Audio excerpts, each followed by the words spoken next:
Some media outlets have recently reported that the U.S. sanctions have supercharged China's semiconductor industry.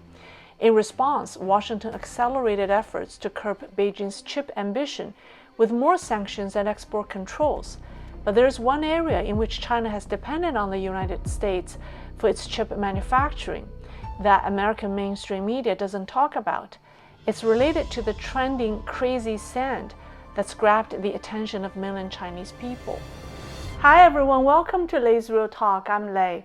2 months ago in June, Bloomberg reported that China's chip industry is growing faster than anywhere else in the world. 19 of the world's 20 fastest growing semiconductor firms over the past 4 quarters are in China, compared with only 8 in the same period the year before. China's flagship chip company, SMIC, recently reported a 67% surge in quarterly sales, outpacing its Taiwan rival TSMC. As Chinese plants expanded their capacity, orders for chip manufacturing equipment from foreign suppliers rose 58% in 2021. The United States responded immediately. In early July, the U.S. urged the Dutch manufacturer of photolithography machines, ASML, to ban the sale of advanced equipment to China. On July 28th, Congress passed the CHIPS Act to boost American competition with China. At the end of July, the government expanded its restriction on the sale of semiconductor manufacturing equipment to the Chinese from the previous 10 nanometer chip making to 14 nanometer. On August 15th, the Department of Commerce announced 4 technology export controls, of which 3 relate to making advanced chips. These 3 include the export of 2 materials that make chips work under severe conditions, such as at high temperature or voltage, which has more of a military application. The third is the export of electronic computer-aided design software known as ECAD, used for the development of advanced chips. A Chinese industry expert summarized it pretty well in an interview with the Beijing Business News.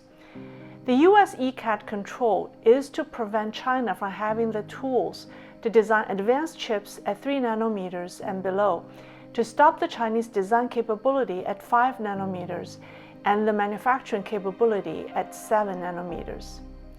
There's another aspect of the chip war in which the U.S. holds an advantage over China and which makes the Chinese worry. Sino News published an article on August 8th that detailed this weakness. It's titled, "China doesn't have the kind of sandstone for making semiconductors and relies heavily on imports." Silicon wafers are an important part of semiconductor development. High-purity silicon is extracted from quartz.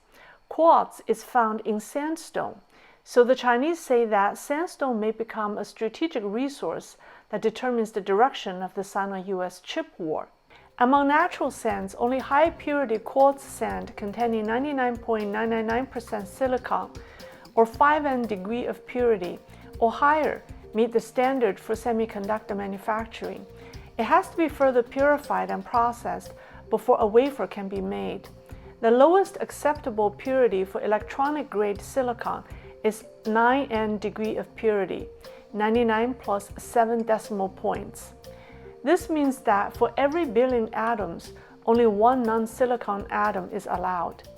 China ranks second in the world with the most quartz reserves, but the purity of China's domestic quartz ore is poor, and its refining and processing technology is not as advanced as the United States. High-purity quartz production accounts for less than 8% of China's total quartz production. At the second Quartz Processing and Application Technology Exchange Conference held in November 2018, Professor Wang Ling of the Chengdu University of Technology said, China does not have the capability to produce high-end silicon products at 4N8 or 99.998% and above. Therefore, China imports large quantities of higher-grade quartz sand. In the first half of 2022, China's import of silica and quartz sand reached 2 million tons with a value of 680 million yuan, whereas its export was only 22,000 tons with a value of 3.2 million yuan. Export is only 1% of import volume and 0.5% in value. Currently, China is the world's #1 importer of high-purity quartz sand, while the United States is the largest exporter. The American company Unimin is the world's top high-purity quartz sand manufacturer and dominates the market. Unimin, a wholly owned subsidiary of Sibelco of Belgium, merged with Fairmont Central in 2018 to become Covia. The only domestic supplier of high-purity quartz sand in China is Jiangsu Pacific Quartz Company. It purchases U.S. quartz sand indirectly through Unimin's agent in China, Beijing Yabu Shiguang. In 2020, 90% of the sand used by the company to produce high-purity silicon was sourced from abroad, the Chinese article claims. Based on silicon content and purity, the best type of deposit is leucogranite and pegmatite ore, followed by vein ores. China has one vein quartz mine located in Hubei province, which was discovered in the 1970s. The ore can reach the purity degree of 3N, below the 5N required for semiconductors. Also, the reserves and mine output are both limited, according to the Chinese article. Wang Jiuyi at the Chinese Academy of Geological Sciences said in his paper that among the high-purity quartz ores in the world, only the U.S.'s Spruce Pine mine in North Carolina is of the leucogranite type, which is the most ideal type for high-purity silicon. It is also the only deposit with reserves that exceed 10 million tons. It is from spruce pine that American company Unimin took a leading position in the high-end, high-purity quartz sand industry, supplying more than 90% of the world's demand at one point. For this reason, the spruce pine raw quartz mine has been called the most strategically valuable square acre on Earth by the BBC. So how is China addressing the challenge of having its competitor controlling key raw materials for chips? First is diversification. There are two other reserves in the world that produce high-purity silica ore. The Drager deposit in Norway, which is a granite quartz ore and can meet the 5N grade purity required by the semiconductor industry, and the Sugarloaf Mountain deposit in Australia, which is a vein quartz mine with the purity reaching the 4N grade.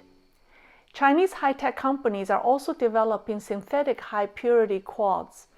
Two Chinese companies are said to have already mastered the technology. One is Kaishen Technologies, which claims to be able to produce synthetic quartz with purity reaching 6N and 7N.